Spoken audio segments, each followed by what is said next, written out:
بسم الله الرحمن الرحيم. الحمد لله كما ينبغي الجلال وجهه وعظيم سلطانه، والصلاة والسلام على نبينا محمد وآله. اللهم ارزقنا الإخلاص في القول والعمل. هي الفضائل الأعمال إن شاء الله चौथो नंबर हूंदो अॼु। त अॼु आहे सलात दुहा। सलात दुहा घणनि दोस्तनि खे ख़बर कान्हे त छा आहे। सलात दुहा जीअं सिजु निकिरे थो त उन खां पोइ वेंदे 11 साढे 11 ते बि इंसानु पढ़ी सघे थो। पोइ 2 रकातुनि खां शुरू थिए थी, 8 ताईं माण्हू पढ़ी सघे थो। ऐं इन में वॾो अजर अज़ीम आहे। नबी करीम जूं हदीसूं ॾाढियूं घणियूं थियूं अचनि। उन्हनि मां हिकिड़ी हदीस आहे त नबी करीम सल्लल्लाहु अलैहि वसल्लम चयो त हिकिड़ी हदीस आहे नबी करीम सल्लल्लाहु अलैहि वसल्लम हदीस अबू ज़र युस्बिह अला कुल्लि सलामा मिन अहदिकुम सदक़ा फकुल्लु तस्बीहतिन सदक़ा वकुल्लु तहलीलतिन सदक़ा वकुल्लु तहमीदतिन सदक़ा वकुल्लु तकबीरतिन सदक़ा وأمر بالمعروف صدقة ونهي عن منكر صدقة ويجزي عن ذلك ركعتان يركعهما من الضحى. नबी करीम सल्लल्लाहु अलैहि वसल्लम चए थो हर इंसान ते हर हॾी हॾी ते हुन जो सदको हर रोज़ु आहे अला कुल्ल सलामा। ऐं जे ईअं माण्हू उथे थो वेहे थो तस्बीह थो पढ़े त इहो सदको आहे। अमर मारूफ़ सदका आहे, तहलील आहे, ला इलाहा इल्लल्लाह अल्हम्दुलिल्लाह सुभानअल्लाह जेके बि चवंदा इहो सदका। ऐं नबी करीम चए थो इन खां जे 2 रकातूं पढ़ंदो दुहा त इहो सभिनी इन खां इहो बहितरु उहो आहे जंहिंखे सलात दुहा।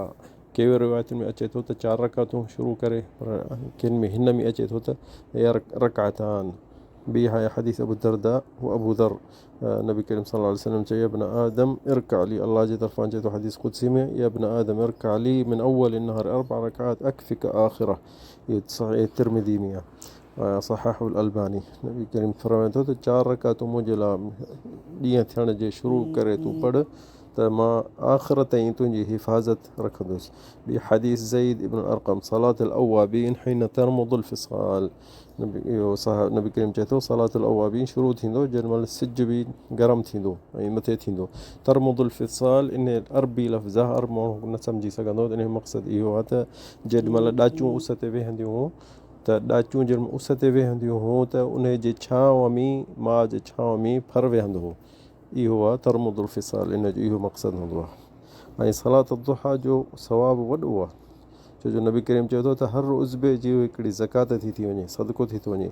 सलातुल अव्वाबीन रिज़्क़ रोज़ी में बरकत थो विझे, छो जो उन शुरू थींदो आहे इंसान जे सुबुह सां कम में। ऐं सलात दुहा अल्लाह ताला उन जे लाइ हिफ़ाज़त इंसान जे लाइ, छो जो नबी करीम चयो किफ़ायतुल्लाह लिअब्दिह। ऐं दुनिया में यानी सॼो ॾींहुं अलाह साईं तुंहिंजे लाइ हिफ़ाज़त कंदो इहा शइ। ऐं सलात दुहा इहा आहे जो जंहिं नबी करीम ॿी हदीस में चयो सलातुल अव्वाबीन। अल अव्वाबीन जो मक़सदु आहे त जेके घणो इस्तिग़फ़ार था पढ़नि ऐं घणी तौबा था कनि ऐं अलाह जे इबादत ते सदाईं उहे आहिनि ई आहिनि। त इहा आहे सलातुल अव्वाबीन, यानी अलाह जा हिकिड़ा बाना ख़ासि हूंदा जंहिंजी इहा निशानी हूंदी आहे, उन्हनि खे अव्वाबीन नबी करीम चयो। ऐं उहे इहे निमाज़ कोन छॾींदा। ठीकु आहे। ऐं ॿी बि आहे इन में हदीस हिकिड़ी तमामु बहितरीनु आहे त नबी करीम चयो त जंहिं फजर पढ़ी वेठो जेसिताईं सिजु निकिरे पोइ 2 रकातूं पढ़ियो त उन जे लाइ उमिरि जेॾो सवाबु बिल्कुलु पूरो पूरो पूरो मिलंदो।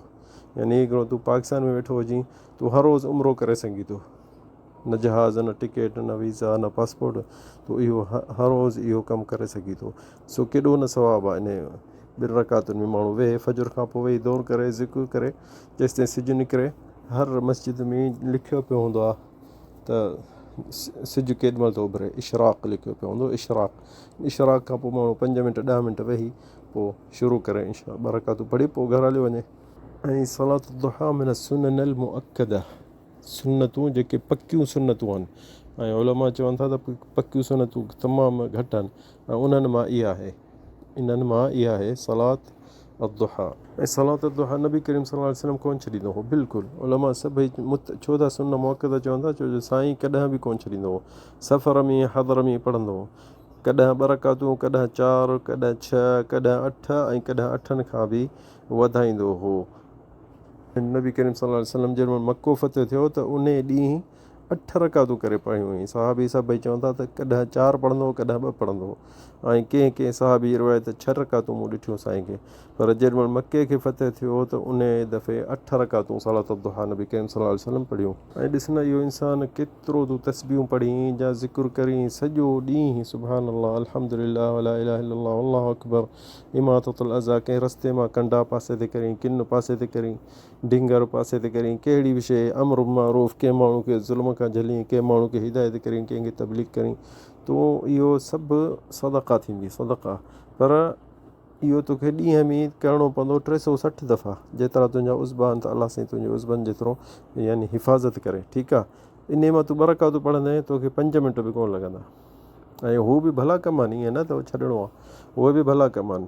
पर यानी अजीब शइ आहे इहा, सवली हिकिड़ी इंसानु सवाबु न विञाए। इंसानु ॾिसो न तजुर्बे सां सलात दुहा तूं मस्जिद फजर पढ़ी वेही रहो, सलात दुहा पढ़ी पोइ अलाह खे यादि करे पोइ निकिर, ॾिस पोइ रोज़े में तो इंशा अल्लाह 10-15 ॾींहंनि जे अंदरि ॾिसंदे त केॾो बरकत जान में, सिहत में, अहल औलाद में, माल में। छो जो रोज़ी इंसानु माण्हू खे घणा सम्झंदा सिर्फ़ु पैसा आहिनि, रोज़ी सिर्फ़ु पैसा कोन आहिनि, रिज़्क़ जेको आहे न सिहत में बि थी सघे थो। औलाद कंहिं माण्हू खे न आहे तोखे औलाद बि अलाह सां ॾींदो, की औलाद न त भला सिहत बि हिकिड़ो रोज़ी आहे।